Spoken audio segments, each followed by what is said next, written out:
Real estate versus stock market, properties खरीदें या shares खरीदें। अब ये जो सवाल है ना, वो आज के डेट में लोगों के लिए एक डिबेट बन चुका है कि कौन सा एसेट क्लास हमारे लिए ज्यादा बेनिफिशियल हो सकता है। हम हमेशा से ये सुनते आए हैं कि किसी ने कोई प्रॉपर्टी आज से 20 या 30 साल पहले 1 या 2 लाख में खरीदी और आज उसकी वैल्यू 1 या 2 करोड़ हो चुकी है। और ऐसा होता भी है, लोग काफी पैसा रियल एस्टेट में कमा रहे हैं। पर बात जहां स्टॉक मार्केट की आती है, या तो उन्हें उसमें इंटरेस्ट नहीं होता या उसमें वो लॉस कर बैठते हैं। तो आखिर ऐसा क्यों है कि लोग स्टॉक मार्केट में लॉस कर रहे हैं और रियल एस्टेट में काफी ज्यादा पैसा कमा रहे हैं? तो आज की इस वीडियो में हम डिटेल में समझेंगे कि क्यों लोग रियल एस्टेट में पैसा कमा पाते हैं बल्कि स्टॉक मार्केट में नहीं।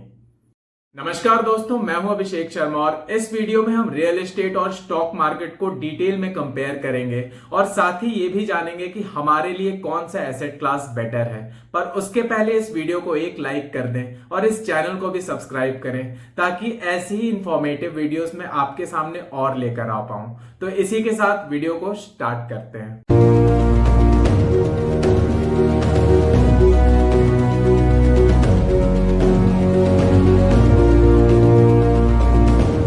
अब सबसे पहले इन दोनों एसेट क्लास को कंपेयर करने के लिए हमें इनका CAGR रिटर्न निकालना होगा। अब CAGR रिटर्न क्या होता है? कंपाउंडेड एनुअल ग्रोथ रेट, यानी कि उस एसेट क्लास ने हर साल कितने परसेंटेज से ग्रोथ दिखाया है एनुअली। तो अब इसके लिए हम इन दोनों एसेट क्लास का पिछले 30 साल का डेटा लेकर देखते हैं कि इन दोनों एसेट क्लास ने कैसा परफॉर्म किया है। तो अब जहां तक एसेट रियल एस्टेट की बात आती है, तो इसका कोई फॉर्मल इंडेक्स अभी तक हमारे इंडिया में नहीं है जिससे हम ये पता कर पाए कि रियल एस्टेट कितने रेट से हर साल ग्रोथ दिखा रहा है। पर फिर भी अगर कुछ रिपोर्ट्स की माने तो रियल एस्टेट ने पिछले 30 सालों में 10 से 12% का रिटर्न दिखाया है। अब रियल एस्टेट में ये रिटर्न इसलिए दिखा रहा है क्योंकि पिछले 7 से 8 सालों में रियल एस्टेट ने बहुत अच्छा ग्रोथ नहीं दिखाया है। तो अब चलिए बात करते हैं स्टॉक मार्केट की।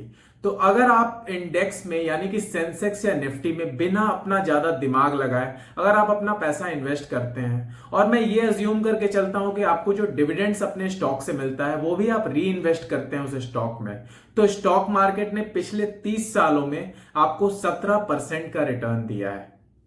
अब रियल एस्टेट ने 12% और स्टॉक मार्केट ने 17% का रिटर्न हमें दिया है, जैसा कि हम डेटा में देख सकते हैं। तो अब ये तो बिल्कुल क्लियर है कि स्टॉक मार्केट ने रियल एस्टेट को हमेशा से आउट परफॉर्म किया है।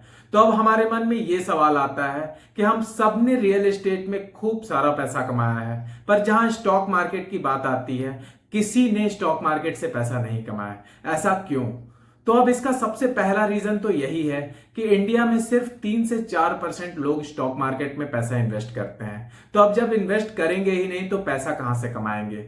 तो इसका क्या कारण है कि लोग स्टॉक मार्केट में पैसा इन्वेस्ट ही नहीं करना चाहते? अब सबसे पहला कारण जो लोग बोलते हैं, लैक ऑफ नॉलेज, यानी कि उन्हें स्टॉक मार्केट में उतना नॉलेज नहीं है, इसलिए वो स्टॉक मार्केट में पैसा नहीं कमा पाते। अब चलिए इसको एक रियल एस्टेट के एग्जांपल से समझते हैं। आप अपने पिताजी या दादाजी से जाकर ये पूछिएगा कि उन्होंने जो 30 से 40 साल पहले जो जमीन ली थी, क्या वो कोई रियल एस्टेट की डिग्री लेके ली थी या उन्होंने कोई रियल एस्टेट का कोर्स किया था जिससे उन्होंने वो जमीन खरीदा और आज उन्हें फायदा मिल रहा है? नहीं, वो यही आपसे बोलेंगे कि मुझे उस जमीन की या तो जरूरत थी या उन्हें वो जमीन पसंद आई होगी, इसलिए उन्होंने उस प्रॉपर्टी में इन्वेस्ट किया। तो मोस्ट प्रोबेबली हम कोई भी जब प्रॉपर्टी खरीदते हैं तो या तो वो हमारी कोई जरूरत की वजह से खरीदते हैं या तो हमें वो प्रॉपर्टी पसंद आती है, हमें उसमें कोई नॉलेज नहीं होता। तो ऐसा तो बिल्कुल नहीं है कि स्टॉक मार्केट में हमें नॉलेज नहीं है इसलिए हम स्टॉक मार्केट में पैसा नहीं कमा पाते, और बल्कि रियल एस्टेट में हमें बहुत ज्यादा नॉलेज है इसलिए हम रियल एस्टेट में खूब पैसा कमा पाते हैं। दूसरी चीज जो लोग बोलते हैं कि स्टॉक मार्केट बहुत रिस्की है और रियल एस्टेट में कम रिस्क है। अब दोस्तों ये बहुत बड़ा मिथ है कि रियल एस्टेट में रिस्क नहीं होता है। ऐसा कोई फाइनेंशियल एसेट नहीं है जहां पर रिस्क नहीं है। रियल एस्टेट में भी रिस्क होता है और मेरे हिसाब से सबसे ज्यादा होता है। अब दोस्तों आपने बहुत सारे ऐसे केसेस सुने होंगे जहां पर लोगों ने बिल्डर को पैसे दिए अपने फ्लैट्स के लिए और 10-10 साल से उन्हें अपने फ्लैट्स नहीं मिल रहे हैं। और अगर आप प्रॉपर्टी ओन करते हैं तो आपको पता होगा कि उसके एनओसी से लेकर उसके पेपर्स तक, उसके बाउंड्री तक का कितना ख्याल रखना पड़ता है। कभी कभी आपके जमीन में इंक्रोचमेंट हो जाते हैं, लोग आपके जमीन में घुस आते हैं, तो इस पे भी आपको बहुत ध्यान रखना पड़ता है आपके प्रॉपर्टी का। तो ऐसा तो बिल्कुल नहीं है कि रियल एस्टेट रिस्की नहीं है, रिस्क तो रियल एस्टेट में भी है। तो जब रियल एस्टेट में लोगों का नॉलेज भी नहीं है और रियल एस्टेट बहुत रिस्की भी है, फिर भी ऐसा क्यों है कि लोग रियल एस्टेट में पैसा कमा पाते हैं और स्टॉक मार्केट में नहीं? अब इसके पीछे का सिर्फ एक कारण है और वो एक कारण ये है कि आप अपने रियल एस्टेट को जल्दी बेच ही नहीं सकते। यस, ये बिल्कुल सही बात है कि आप रियल एस्टेट को अपने आसानी से नहीं बेच सकते हैं। आप खुद सोच कर देखिए कि आज आपने एक घर लिया 50 लाख रुपए का और कल मैं आपके पास आकर ये कहूं कि क्या आप अपना प्रॉपर्टी 50,50,000 में आप मुझे बेचेंगे? तो क्या आप अपनी प्रॉपर्टी मुझे बेच देंगे? नहीं। फिर अगले दिन मान लीजिए कोई आपके पास आए कि आप अपना प्रॉपर्टी 51 लाख में क्या मुझे बेचेंगे? तो क्या आप बेच देंगे? नहीं।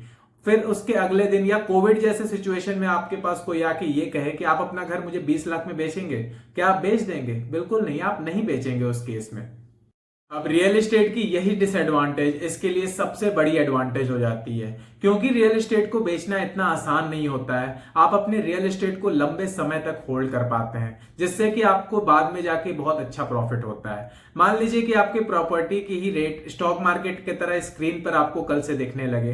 जो आपने प्रॉपर्टी 50 लाख में ली थी, वो कल से आपको ऐसे दिखने लगे कि वो 50 लाख की प्रॉपर्टी 51 की हो गई, उसके अगले दिन वो प्रॉपर्टी 30 की हो गई। तो इस तरीके से आप अपने प्रॉपर्टी के भी साथ वही कर रहे होते जो आज आप स्टॉक मार्केट में करते हैं। आपको प्रॉपर्टी में भी लॉस हो रहा होता क्योंकि आप वो होल्ड ही नहीं कर पाते उतने लंबे समय तक। तो क्यों लोग रियल एस्टेट में पैसा कमाते हैं? क्योंकि रियल एस्टेट को लोग आसानी से बेच ही नहीं पाते। बल्कि स्टॉक मार्केट में ऐसा नहीं है। स्टॉक मार्केट में लिक्विडिटी इतनी हाई है कि आप कभी भी अपने स्टॉक्स को खरीद सकते हैं या बेच सकते हैं। शायद इसीलिए लोग होल्ड नहीं कर पाते और अपने स्टॉक्स को जल्दी जल्दी खरीदते बेचते रहते हैं, जिससे उन्हें लॉस होता है। अभी हाल ही में कोविड में हम सब ने दबा के अपने शेयर्स को बेचा। क्यों? क्योंकि शेयर्स के रेट बहुत नीचे आ रहे थे। पर ऐसे तो प्रॉपर्टी के भी रेट्स काफी नीचे आए थे। तो ऐसे में हमने अपने प्रॉपर्टी को क्यों नहीं बेचा? क्योंकि प्रॉपर्टी बेचने में बहुत ज्यादा एफर्ट है। पहले ब्रोकर को खोजो, फिर बायर को खोजो, फिर 10 तरह के पेपर्स के फॉर्मेलिटीज करो। पर ऐसा शेयर्स में नहीं है। शेयर्स में तो एक क्लिक हम करते हैं और हमारा शेयर सेल हो जाता है। बस इतना ही आसान है और इतना आसान है हमारे लिए, इसीलिए हम लॉस भी झेलते हैं। अगर आप अपने रियल एस्टेट की तरह अपने स्टॉक्स को भी होल्ड करें फॉर अ लॉन्गर टाइम और अगर आप अपने रियल एस्टेट वाली मेंटेलिटी स्टॉक्स में भी ले आए, तो शायद आप अपने रियल एस्टेट से ज्यादा पैसा कमाएं अपने स्टॉक से। तो क्या मेरे कहने का मतलब यह है कि रियल एस्टेट खराब है? बिल्कुल भी नहीं। अब देखिए, आपका जो पोर्टफोलियो है वो डाइवर्सिफाइड होना चाहिए। पर अगर आपकी एज कम है और आपके पास भी मेरे जैसा कम पैसा है, तो आप अपनी इन्वेस्टमेंट जर्नी जो है वो स्टॉक मार्केट या म्यूचुअल फंड से स्टार्ट कर सकते हैं। पर अगर आपके पास बहुत पैसे हैं या 50 या 60 लाख रुपए और आपको ऐसा लगता है कि आप स्टॉक्स में या म्यूचुअल फंड में अपने पैसे को नहीं डाल सकते, आपका जो पीस ऑफ माइंड है वो हर्ट होगा, तो उस केस में आप अपने रियल एस्टेट में ही उस पैसे को डालें। आप स्टॉक मार्केट में उस पैसे को नहीं डालें। पर अगर आपको लगता है कि आप में वो रिस्क टेकिंग कैपेसिटी है और आप लंबे समय तक उस स्टॉक्स में या म्यूचुअल फंड में बने रह सकते हैं, तो इस केस में आप अपने पैसे को म्यूचुअल फंड या स्टॉक्स में डालें। वो आपको रियल एस्टेट से अच्छा ही रिटर्न देगा। तो आज की इस वीडियो को यहीं खत्म करते हैं। मैं उम्मीद करता हूं कि आपको ये वीडियो पसंद आई होगी और अगर पसंद आई है तो इस वीडियो को एक लाइक कर दें, इस चैनल को सब्सक्राइब करें और इस वीडियो को ज्यादा से ज्यादा शेयर करें। मिलते हैं अपने नेक्स्ट वीडियो में दोस्तों, तब तक के लिए बाय बाय।